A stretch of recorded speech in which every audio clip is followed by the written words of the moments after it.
Hi.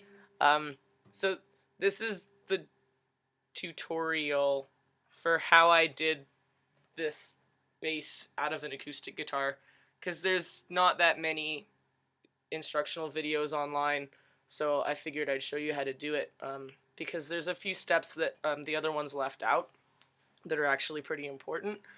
So I'll start from the very beginning. The first thing you have to do is when you get the guitar that you're going to turn into the bass, you need to make sure that it's got a truss rod and that it's cheap. Don't do this to a really nice guitar because it doesn't sound like a perfect bass. It does sound a little bit weird and echoey. So make sure you're doing this as like a travel instrument or something that you just are learning on, or something that you're going to be throwing around, because I wouldn't advise this for like a really beautiful guitar. Um, the first thing you need to do is make sure it has a truss rod, like I said, because if you don't, the strength of the bass strings is going to bow the neck, so you won't be able to play it. Um, the second thing you need to do, and this is the step that the other tutorials left out, is that you need to appropriately measure the distance at the top and at the bottom that you want the strings to be at, the distance apart, because they widen as you get to the bottom of the guitar. I mean, you guys all know that anyways, but the point is that make sure you actually do measure it before, or else you're going to get yourself into a bit of a pickle, because once you file the nut and the saddle side, you won't be able to undo the filing that you've done, and the more notches you file in, of course, the less space you'll have, so just make sure you get it right the first time. On this guitar, it's 9 millimeters in between each string and at the top, at the nut side, and 14 to 16 millimeters at the bottom. 14 to 16 and 9 to 11, just because of the thickness of the string and obviously the slight inaccuracies in, human error and all that stuff. It's not a perfect job. But I was able to keep the nut that was already there. You keep the notch for the E string and the notch for the G string as they are, and then you just file them a little bit thicker, and then you file new ones for the two middle strings, but you're able to keep the parts that are already on the guitar.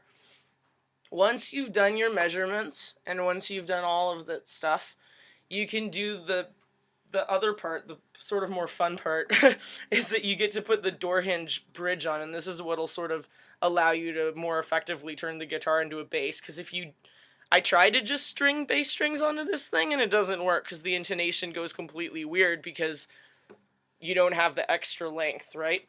So what you do now is you find a door hinge that's, probably something like a couple of bucks at a hardware store or whatever, but you want one that doesn't have too many pre-made holes, because you're going to need to take a drill that has the capacity to drill through steel, and with the measurements that you took, drill 4 holes into the hinge. So you put it on the guitar like this, you bolt it to the underside of the guitar. Make sure you bolt it, like don't screw it or anything, because it's not going to stay. You need to bolt it with a, nut and a washer on the inside and all that sort of stuff, right? So once you've put it on, you can string your guitar like as you would normally, except that if you have this problem like what I had, which is that the bass strings don't fit through the little guitar tuners, no problem. I was like panicking and thought I had to order new tuners and everything, but then my friend was like, why don't you just knot the string at the bottom? So I did. I didn't have to knot the G or the D string. I had to knot the E and the A. So, just kind of guesstimate how much you need to knot it at the bottom, and then just put a knot in, right? And then you just string it like you would, because the tension in the string, once you tighten up the tuners, is going to keep the knot in place. It's not going to come undone. I've been playing this thing for a few days now, and everything's hunky-dory. It holds a tune pretty well. I mean, not as well as, obviously a really nice guitar or bass would, but I mean, much better than I expected it to.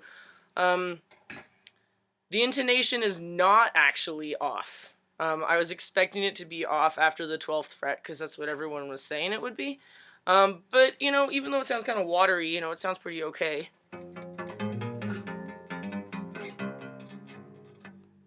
It's, you know, I'm not a great bassist, but that's not really the point. The point is that you can make this thing and have it work. Like, a scale sounds okay too, right? You can learn on it, travel with it, do whatever, you know. So yeah, that's pretty much it. It can be done if you have a drill and a door hinge and a really cheap guitar. Okay, bye now.